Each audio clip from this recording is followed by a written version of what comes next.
Well, hey, for the past few weeks, we've been in a series of messages that we're calling tables. And I've got to say, I've called you to some more difficult things in the past. I mean, this one is pretty great, right? We're simply calling you to eat. We're calling you to drink. We're calling you to come to the table with somebody else and to eat and to drink and to grow in relationship. Jesus' ministry was referred to as a ministry of eating and drinking, Matthew 11:19. And really the greatest criticism against the ministry of Jesus in his day was not his message, was not even his miracles. The greatest criticism against the ministry of Jesus was the people that he chose to eat with. And so under that example, we're saying, hey, we're just going to eat. We're going to eat with more people. And so our annual prayer focus for this year is expanded tables, that we're calling all of us to expand our tables, to slide a leaf in, to pull up more chairs, and to invite people to our tables, which are ultimately an extension of the table of Jesus. And we're gonna pray through this for the year together and just see what God does. I'm believing that he's going to do something really, really special. And today, we're going to kind of think through some of the practicals of that. I'm calling this morning's sermon Practical Hospitality. Practical hospitality. Just down the road in Jamaica Plain, there's this restaurant. It's kind of a staple of JP. It's been there for a really long time. It's called 10 Tables. Some of you have been to 10 Tables, known as just really, really good food, but in the name, they only have 10 tables, so you got to make your reservations early. You can't just say, hey, let's go to 10 tables this afternoon. You got to make your reservation. And what we're going to do today is we are going to visit 10 tables. We're not taking a field trip as a church. We're going to go into the book of Luke. And in the book of Luke, there are 10 stories of Jesus dining with various people. So good. I just love watching Jesus in these instances of spending time and dining with people. So what we're going to do is we're going to do something a little different today. We're going to just briefly look at each meal and get one hospitality lesson from Jesus in each story. Now, disclaimer, there are many additional things, truths and lessons and realities about God that we can grab from these meals, but we're just going to get one from each of the meals. And ultimately, what I hope is that you will see Jesus' heart for people in this and Jesus' heart for you in this, that he wants to feast with you. He wants more people at the table. You got it? So that's where we're going. You ready to take off? Open up your Bible to the book of Luke, practical hospitality lessons from the life and ministry of Jesus. Here's meal number one. You ready? Eat with enemies. Jesus' first meal that we see in the book of Luke is Luke chapter 5, 27 through 32. Jesus is at the beginning of his ministry. He's already called 4 disciples to follow him. You maybe know the story, walking along the Sea of Galilee, and he sees 2 sets of brothers, 2 blue-collar fishermen, and he says, follow me, I'll make you fishers of men. And they're hanging out with Jesus for a little while. This is great. Us 4 and Jesus, maybe a few more as well, but they're hanging out with Jesus. And then Jesus does something that just totally stuns these guys. He walks up to a tax booth and he calls the guy behind the booth, the tax collector. His name is Levi. Says, Levi, I want you to follow me. Now here's the issue.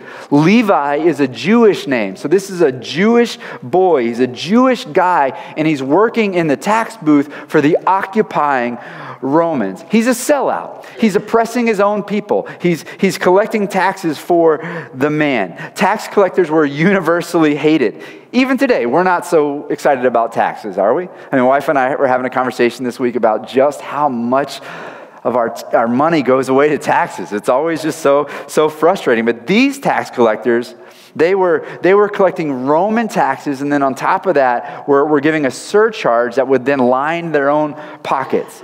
So Levi, he would have known, people hate me. But Jesus comes up to his tax booth and he says, I know that everybody else hates you, but I've got something for you. I got a plan for your life. And what does Levi do in that moment? He abandons everything. He drops his career, he stands up, and he follows Jesus. So now the group is Jesus, the 4 blue-collar brothers, and this guy, a former tax collector. I ask you, have you ever had a friend who has a friend that you can't stand? You know what I'm talking? See, yes, you do. You know exactly what I'm talking about. And you just kind of have to learn to suck it up because you're going to hang out with them. because your friend is your friend, and then they have a friend as well, and so we're all going to be together. Maybe you've had a sibling who has started dating someone that you just don't want to be around. You know what I'm talking about? We can laugh about this now, our family, because almost all the siblings are married, and we look back and go, oh, that one was a dud. Oh man, that one was a tough one to hang out with. I just imagine, at least for the first few weeks, hanging out with Levi for Peter and Andrew and James and John must have just been torture, biting their tongue like, this guy, I can't believe Jesus would even call this guy. I mean, Jesus knew exactly what he was doing, right? Jesus was for all people. He wants everybody at the table. He wants to turn enemies into families. It's radical grace. It's radical inclusion. And what is Levi's first response after being included by Jesus? Drops everything, he's walking with Jesus, and then in Luke chapter 5, verse 29, it says, and Levi made him a great feast in his house, and there was a large company of tax collectors and others reclining at table with them. So he quits his shady job to follow Jesus, and he immediately says, I got to get a bunch of people together. We all got to hang out with Jesus. And he invites all of his shady buddies so that they too can meet Jesus. His first response is, I'm going to put a leaf in. And I love that. I see that often with people who just met Jesus. They're just so in awe of who he is and what he's done. So we follow Jesus for a long time. We can kind of get comfortable and used to Jesus, and some things that used to wow us don't wow us anymore. But I love when people just come to Jesus and they're so excited and they're telling people about Jesus. That's where Levi, and his name later is referred to as Matthew, that's where he's at right now. He throws this party, expands his table, and he invites his people to come because you've got to meet this Jesus. And this table is a great example of what our table should look like. This table is a great example of really what I think our church should always look like. Our church is not healthy when we're full of loads of just really mature Christians. Our church is healthy. We've got a lot of good, mature Christians, and we got a lot of other people back here like, I don't know about this. I don't know about this stuff. Right? I'm here. Somebody invited me. I'm checking it out. Like that's the sweet spot. We want to have a little bit of both. And here we are at the table. He's all excited about Jesus. The other guys are excited about Jesus. And then he's invited some friends who are like, I'm here because Matthew told me this guy's pretty great. And that should not be a rarity. That should be completely normal. But some religious types, they're the Pharisees, find out about this party and they lost it. They start complaining, Jesus, if you're a holy man, how are you going to eat and drink with tax collectors and sinners? What are you doing hanging out with sinners, Jesus? And how does Jesus respond? You may know the story. Jesus says, listen, guys, those who are well have no need of a physician, but those who are sick. I'm the doctor. I've got the answer. I've got the remedy. I've got the cure. I am hanging out with sick people. So what hospitality tip can we take away from this meal? We can take away this. Eat with enemies. You may be thinking, I don't have any enemies. Well, that's really good. That makes me happy. I'm glad for you that you don't have any enemies. And what we see often in the scriptures is we get this outer circle drawn for us, right? Something like enemies. So that you can realize, okay, if they're included, that means everybody else who's not quite my enemy, but they get under my skin a little bit. I don't really like to hang out with them so much. They're kind of annoying. A lot of times they just talk all the time, and I just don't want to be around them. Yeah, those people are included as well. If your enemies are included, they're included. If the tax collector, the most hated guy in town, is included, well then you're included as well. So listen, eat with people who aren't just like you. It is so easy, right? Just to hang out with people who are just like you. I'm just going to invite people over because we have some similar affinities. We're both in education, or we're both parents of young children, or we're both whatever it may be. Right? And that's who we hang out with. And that doesn't really grow you, and that doesn't really stretch you. And that's not quite expanding your table. I mean, it is expanding your table, but it's not fully to the extent where Jesus says in the parable of the great banquet that I want you to go get people way out there. I want you to go get people out in the margins of society. So that means that if you're older, have people who are younger. They need to learn from you. They need your wisdom. If you have kids, connect with people who don't have kids. If you're married, connect with people who aren't married. If you're a believer, you better be connected with people who aren't believers. Your dining room table should not just be Christian fellowship, but Christian hospitality, right? So a question for you. And with each of these, there's going to be a question. Here's a question for you. Who might be surprised but blessed to get an invitation from you? Consider, who is it that maybe God is tugging me to reach out to? They'd be surprised, but maybe they'd be blessed by getting an invitation from me.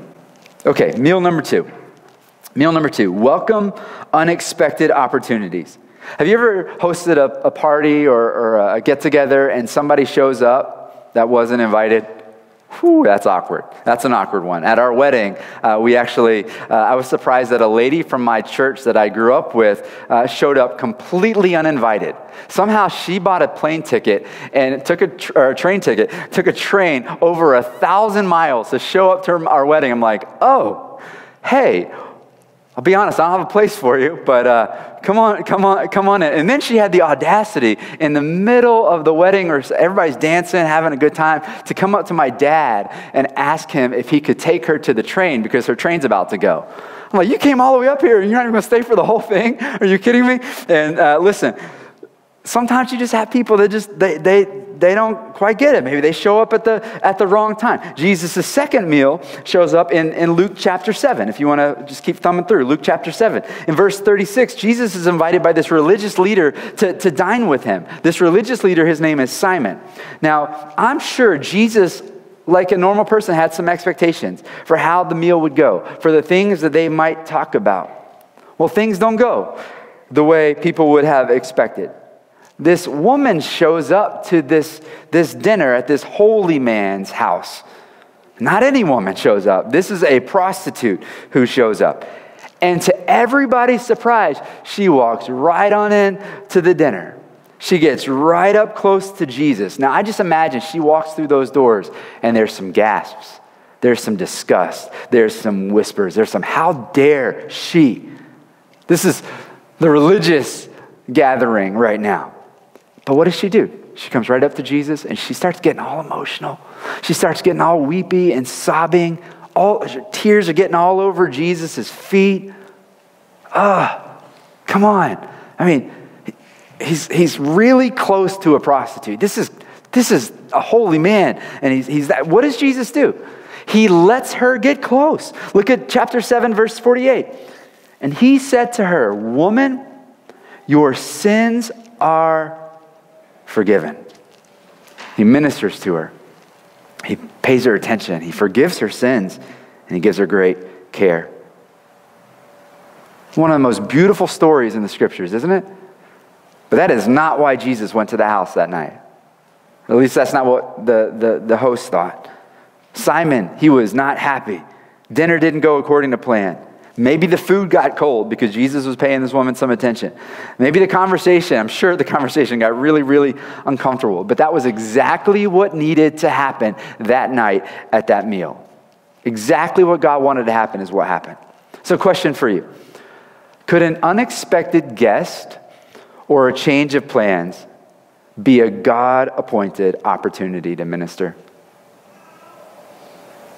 I want to challenge us to welcome those opportunities when things don't go according to plan, when somebody shows up that you weren't expecting them to show up, when you get delayed or whatever it may be. Sometimes these are just God-appointed opportunities. He knows what he's doing. You might be surprised, but God is not surprised. Welcome those opportunities. All right, meal number 3. Meet real needs. Jesus' third meal in the book of Luke is 2 chapters over, Luke chapter 9.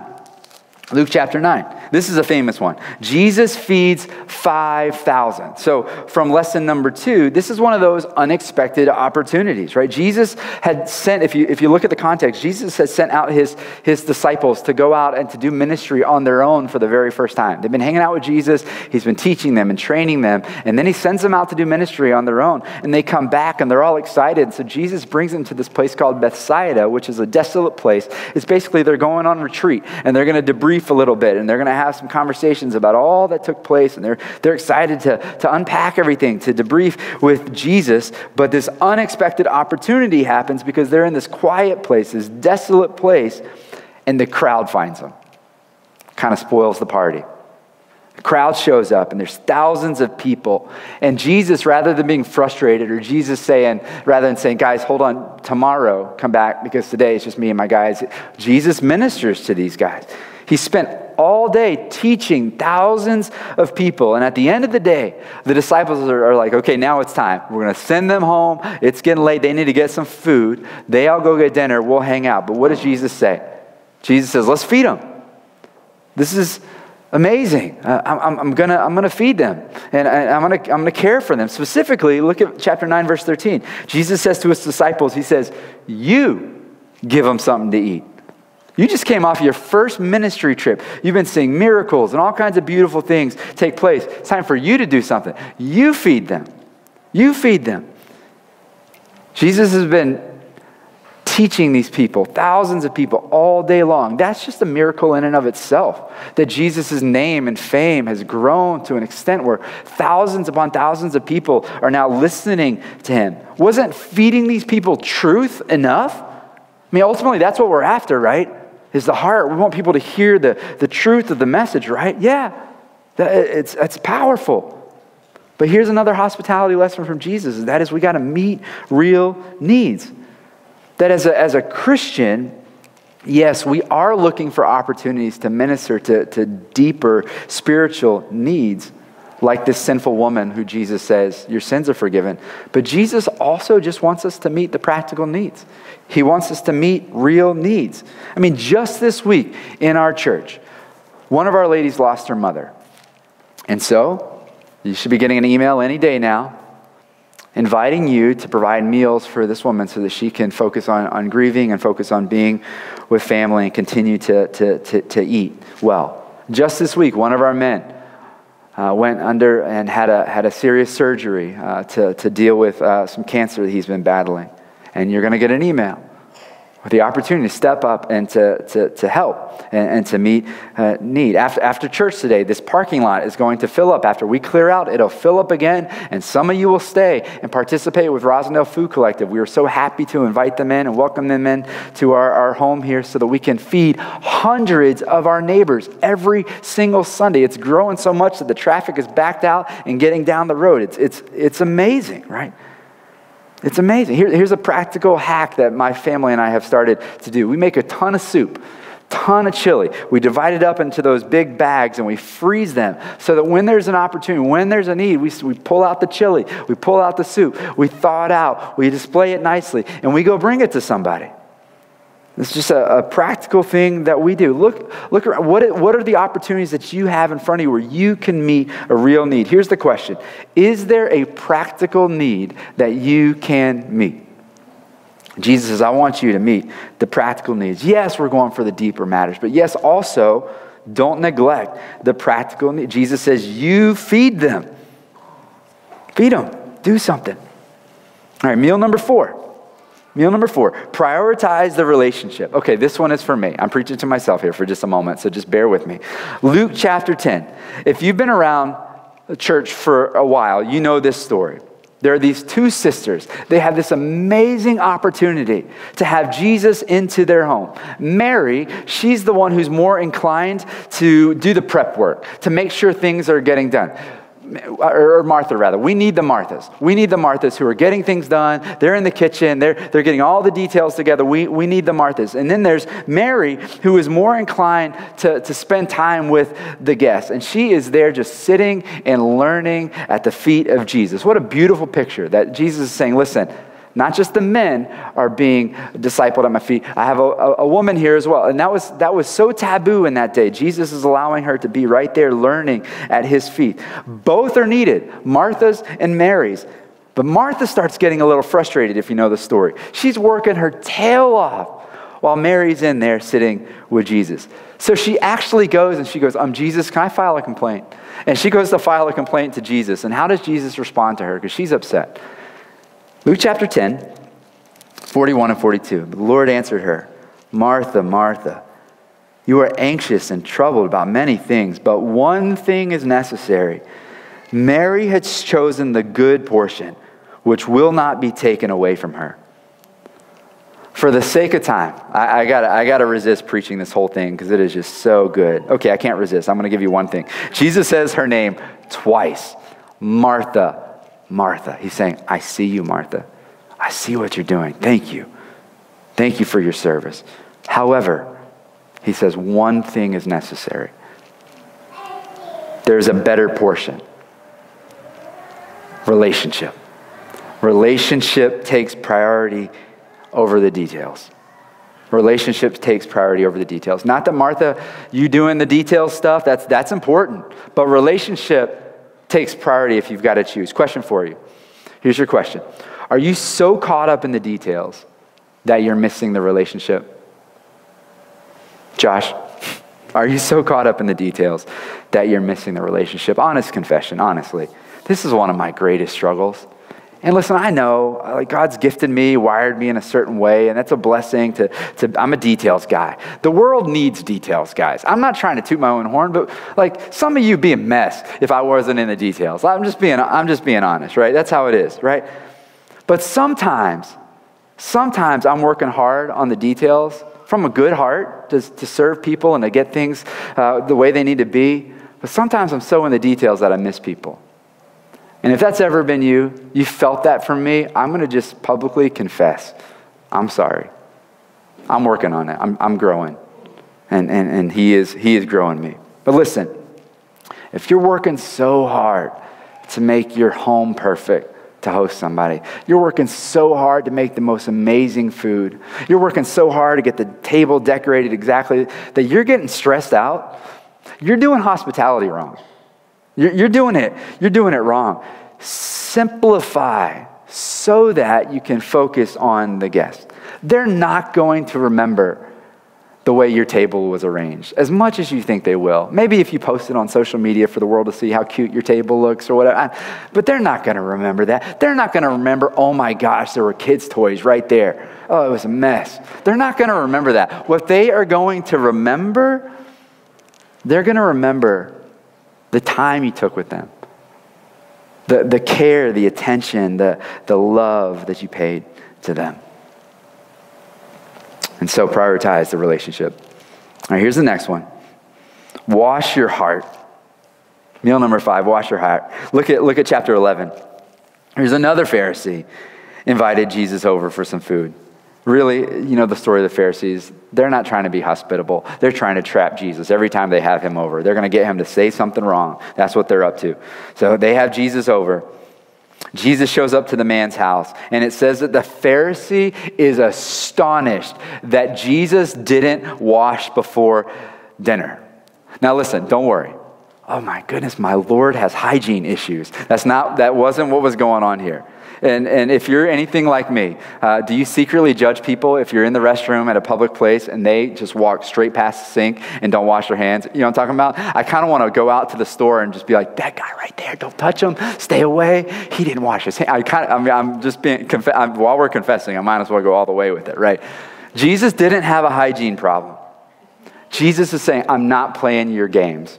I'm not playing your religious games. These Pharisees, what they would do is they'd put these extra biblical rules on top of rules and created this very complex ritual washing.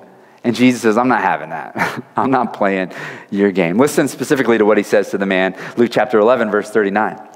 The Lord said to him, now you Pharisees cleanse the outside of the cup and of the dish, but inside you're full of greed and wickedness.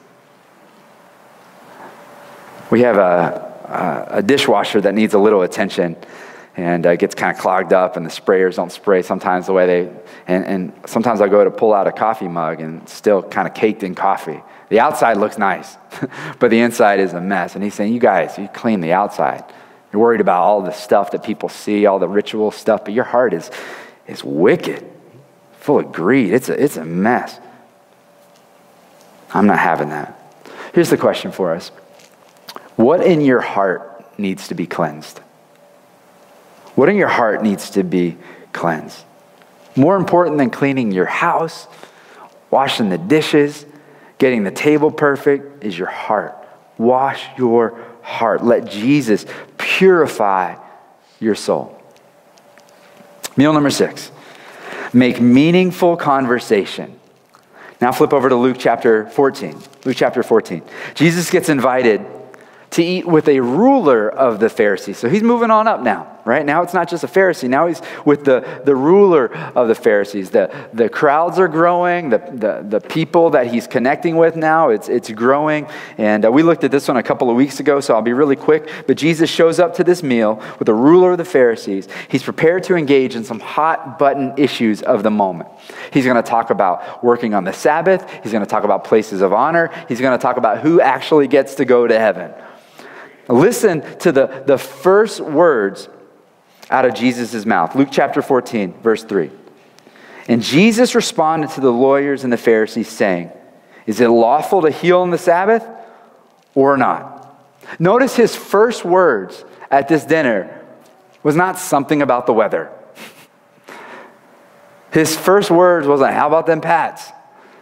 Or whatever the team of the day was. No, he goes deep quick. He wastes no time. I want to say, when you sit at table with somebody, make it meaningful. These moments are rare, so make it meaningful. Several things we can just know up front. Let's just establish this. Several things are given. The people that you're hanging out with, if they have kids, their kids are getting so big. Their kids are involved in extracurriculars. We all have our kids involved in extracurriculars. Yes, all of our electric bills are very high. Yes, we're all frustrated with the New England Patriots and need to do something with Matt Patricia, right? We're all on the same page here. Move on, right? Let's go to something more meaningful. Jesus asks good questions. He calls people to deeper matters. And notice when he starts to talk to them, this is important. Notice, he doesn't go on these lengthy monologues with loads and loads of details. He just gives short, simple stories. Ask yourself, do I talk too much? Too many details. And tell a story, but they don't need to know all the details. Do I talk too much? Do I talk too much about myself? If you're married, that's a real gift, right? Because they'll let you know, right? Do you ask people good questions? Do you listen well? Do you bring it back to the gospel ultimately? I mean, everything can be brought back to the gospel. Everything can be brought back to the gospel. Evaluate your conversations. Here's the question. Are your conversations moving towards more meaningful matters? And think back to the last time you spent some time over a table with somebody. Did you go a little deeper? Are you increasingly growing in your ability to move conversation to more meaningful matters? So consider conversation. Now, number 7, reach out today. Reach out today. If you've grown up in Sunday school, you know the song, right? Zacchaeus was a wee little man, and a wee little man was he. He climbed up in a sycamore tree for the Lord he wanted to see. But the Lord said, Zacchaeus, you come down, for I'm going to your house today. I'm going to your house today. Luke chapter 19, here we are, another tax collector. Luke 19. And this time, a chief tax collector. You see it? Yeah, now he's not just a tax collector, this is the chief tax collector. He's moving on up. Jesus' popularity has grown. There's crowds everywhere. So Jesus comes into this town with crowds all surrounding him. But Zacchaeus had an issue. He was wee, and a wee little man was he. And he climbs the tree for the Lord he wanted to see. Luke 19, verse 5. And when Jesus came to the place, he looked up and he said to him, Zacchaeus, hurry up and come down, for I must stay at your house today. Look, just like Levi, Zacchaeus must have been hated, and he was stunned. He was just trying to see Jesus from up high. He didn't know that Jesus was going to look way up. He was just thinking Jesus was going to look this way. But Jesus looked up and he said, come on down. Jesus reached out to a man who thought he was completely unworthy of Jesus' attention and care. Here's my question for you. Who needs you to reach out today? Don't leave this place and say, I'm going to reach out to them. Because how many times have you done that? How many times do you come to church and say, I'm going to do that? Yeah. And you do nothing, and Monday rolls around, and it's like, man, get to the end of the week, then I'll do something. And you get to the end of the week, and you fall onto your sofa to rest, and you don't do anything. And then Sunday comes around, you're like, I should do something. And then Monday, and it's a cycle. Reach out today. Do what Jesus did. He reaches out when? Today. I'm going to your house today. I'm going to your house today. Send a text. Make a call. It means more than you could possibly know. Be spontaneous. Oh, they probably wouldn't want me to. Be spontaneous. Jesus says, I'm going to your house. Not next week. We're here right now. We're face to face. Let's do something. Let's go today. Reach out. Somebody needs you to reach out. Meal number 8. Purposefully serve people. Purposefully serve people. The Last Supper. So we are nearing the end here. Luke chapter 22. And when the hour came, he reclined at table and the apostles with him. Luke 22:14. He reclines at the table. He has one final meal with his disciples. Just Jesus and his disciples. He made all the arrangements this time, very covert, so that they could get to this private upper room because he wanted to have a meal with them and he wanted to communicate some very important things with them. This meal was full of meaning. He explains to them that he is the final Passover lamb. He is the perfect, spotless lamb. He introduces the covenant, the new covenant of his blood. And then he even serves them by washing their feet, taking the posture of not just a servant, but the lowest of the low servants. He is teaching them some very important truths. He could have focused on anything that night, but this night he is focusing on serving these men and teaching them the things that they still needed to learn. Humility, servant leadership, ultimately the gospel, and how all the scriptures point to him. And that night, Jesus served both their physical needs and their spiritual needs. So question, how can your hospitality purposefully serve another person? What can your hospitality do to actually serve another person? It doesn't just have to be, I want to give you a meal so that I can hang out with you and get to know you. It doesn't just have to be, I'm going to give you a meal so that I can feed you and meet a need. It could be, hey, let's get some time together because let's talk marriage. Let's talk parenting. Let's discuss maybe a spiritual deficit that you see in somebody's life and God's calling you to speak into that a little bit. Maybe it's you want to welcome a neighbor to your home who's new to the neighborhood because they need a friend. Maybe you want to give some college students just a home-cooked meal because they're not getting that. They're going to the cafeteria. Right? Whatever, how could your hospitality, how could it purposefully serve another person? Use your meals to serve people. Whatever that looks like, serve people with meals. All right, meal number 9, Luke chapter 24, disciple over dinner. Luke 24, Jesus has now died on the cross. 3 days later, he is resurrected. And now, Jesus is appearing to people alive. This time, the same day of the resurrection, he appears to a couple of people on the road to a village called Emmaus. 2 of his disciples are completely dejected. They have left Jerusalem and they are walking back home. They are walking to Emmaus. They've heard some rumors that he's alive, but they're not buying it. They haven't seen him. However, on their walk to Emmaus, Jesus appears to them. It's a 7-mile walk from Jerusalem to Emmaus. And Jesus appears to them and he explains from the Old Testament, their scriptures of that time, how all of the scriptures point back to Jesus as the Messiah. It was incredible. And 7 miles pass by. They don't want it to end. This is amazing. So listen to what they say. Luke chapter 24, 29 and 30.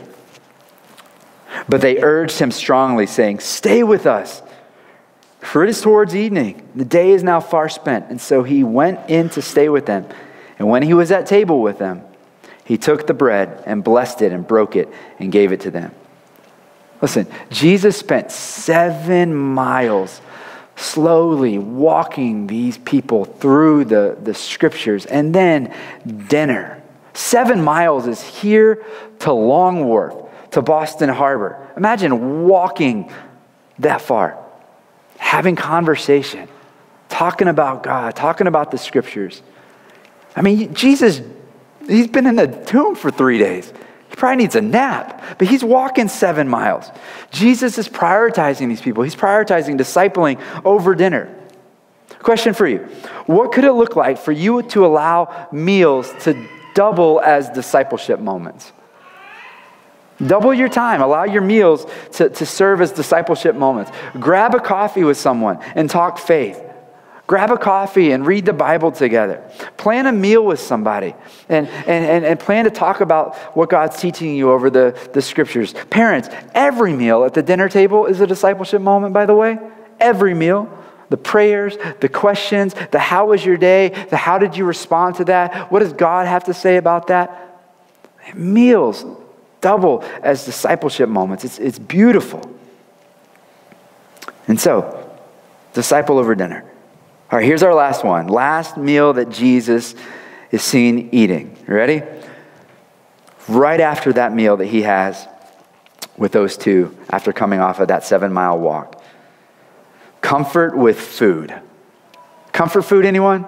Anybody like some comfort food? You got the mac and cheese, you got the buttermilk biscuits, you got the fried chicken. Some of you, nothing hits the spot quite like ice cream, right? Maybe it's bacon cheeseburger, chicken pot pie, or maybe it's just any kind of pie, right? Comfort. I'm making you hungry right now, right?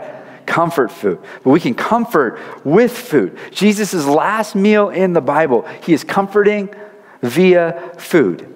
Luke chapter 24, look at 41 through 43. It says, and while they still disbelieved for joy and were marveling, he said to them, have you anything here to eat? And they gave him a piece of broiled fish. And he took it and he ate it before them. So the resurrected Jesus has just appeared to his disciples in a room. They're all together now. And they don't know what to do. They are startled. They are frightened. They think that they are seeing a ghost. So what does Jesus do? He eases their minds by sitting and doing something incredibly familiar for them. Having a meal. It has been an incredibly difficult few days, not just for Jesus, also obviously for his disciples. And Jesus ministers to their troubled hearts through a meal.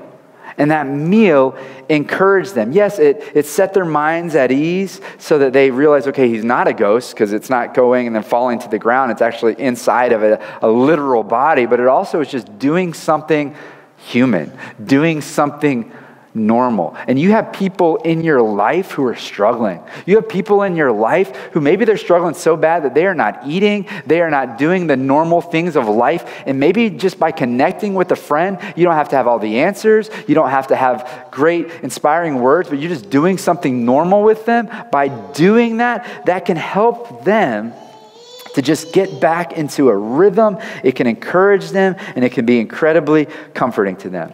And so, final question for you. Final question is this. Is there someone that you can encourage through a meal? Is there someone in your life that maybe just doing something normal, like eating alongside of you, would be an encouragement to them, would be a comfort for them? Who needs your invitation? Who needs you to reach out today? Today. So there we have it. 10 meals, 10 examples, 10 practical hospitality tips from Jesus, who is the ultimate host. He is the one, ultimately, that he's speaking of, who has the great banquet, right? Who says, still there is room. Church, I cannot wait to see what God's going to do over the course of this year through our eating and drinking. Again, I've called you some more difficult things. I'm calling you to eat and drink. We can do this. I believe in you. You can eat and drink. You can connect with people after church, be spontaneous. You can invite somebody over who maybe you never invited over. You can have somebody out when the weather warms up and to throw some burgers on the grills or to gather around a fire pit. You can have a picnic with other people. You can get together with other people and you can be a blessing to them. You can be a discipler to them. You can point them to Jesus, and your table, your picnic blanket, your patio, whatever it is, can be an extension of the table of Jesus. Jesus is calling your friends, your family, your coworkers, your neighbors to come and to dine with him, but he wants to do it through you. And I'll close with this. If not you, then who? If we're not the ones to practice hospitality, the ones who have God the Holy Spirit within, the ones who have been welcomed to the table of the Lord, if we're not the ones to practice godly hospitality, who's going to do it? It's us. I told you at the beginning of this series that this is how God's going to change both our hearts. He does a deep work in us while we invite other people to the table. And this is how he can change our neighborhoods and our city and our world. So let's step up and let's be hospitable. Let's ask God, God, would you show me what it looks like to expand my table? God, help me to use the example of Jesus and the heart and the posture of Jesus to practically live out biblical hospitality. And again, I can't wait to see what God's going to do. Let's pray.